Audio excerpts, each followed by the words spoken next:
కలిగిన మా ప్రియ పరలోకపు తండ్రి, సకల ఆశీర్వాదాలకు ఈ సంవత్సరంలో అతి త్వరలోనే ఏంటి దేవుడు ద్వారం తెరిస్తే, దేవుడు దీవించడం మొదలు పెడితే ఎన్నటెన్నటికి దీవెనకరంగా ఉంటుంటారు.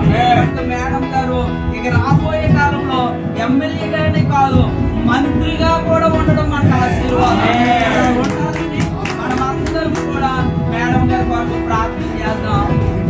కార్యక్రమాలు మాత్రమే కాకుండా అనేక మందికి నిజానికి ఈ రోజు ఏ మూలకు పోయినా, ఏ ప్రాంతానికి పోయినా ఎంతో మంది ఎమ్మెల్యేలను నేను చూసాము, మనము చూసాం.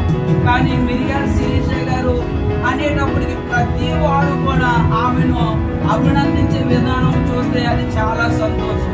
బైబిల్ గ్రంథం నుండి నేను తెలియపరుస్తున్నాను, ఎంతకాలం కాసిన దేవుడు ఈ సంవత్సరం కూడా తన దయా కిరీటంతో దేవుడు మేడం గారిని కాపాడును గాక.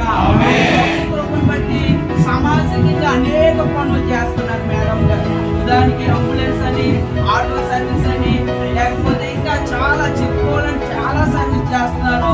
దైవజనులుగా మేము కూడా క్రైస్తవుల తరఫున మేడం గారు ఈ సంవత్సరంలో రంపసాగరంలో క్రైస్తవులకు ఒక మంచి కమ్యూనిటీ హాల్ ఒక మీరు మీ చేతుల మీదుగా ప్రారంభించాలని ప్రేమతో కోరుకున్నాం. అది మాత్రమే కాకుండా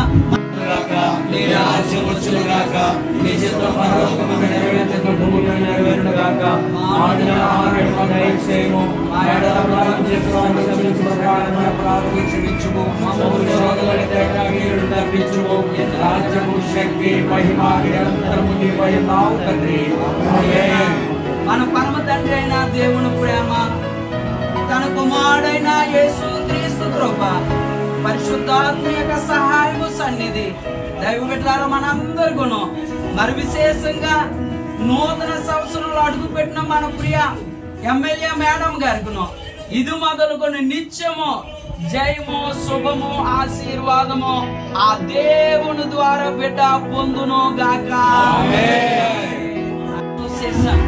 దాదాపు జిల్లాలో 1275 మంది సేవకులు ఉన్నారు.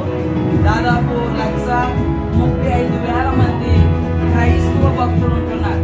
వారందరి తరఫున మన ప్రియులు మేడం గారికి జన్మదిన శుభాకాంక్షలు తెలియపరుస్తున్నాం. దేవుడు ఎంతవరకు ప్రియులు మేడం గారిని ఎంతో అద్భుతంగా కాపాడారు. దేవుడి చిత్తం లేకుండా ఎప్పుడు ఏది జరగదు. మేడం గారు చక్కని పరిపాలన చేస్తున్నారు.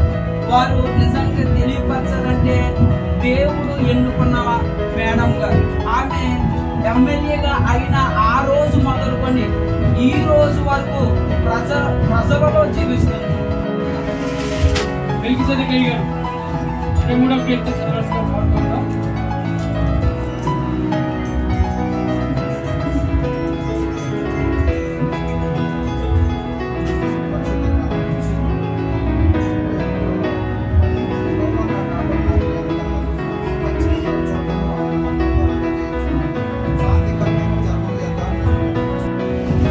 పోలవరం జిల్లా ప్రాసెస్ అసోసియేషన్ తరఫున మన గౌరవ ఎమ్మెల్యే గారు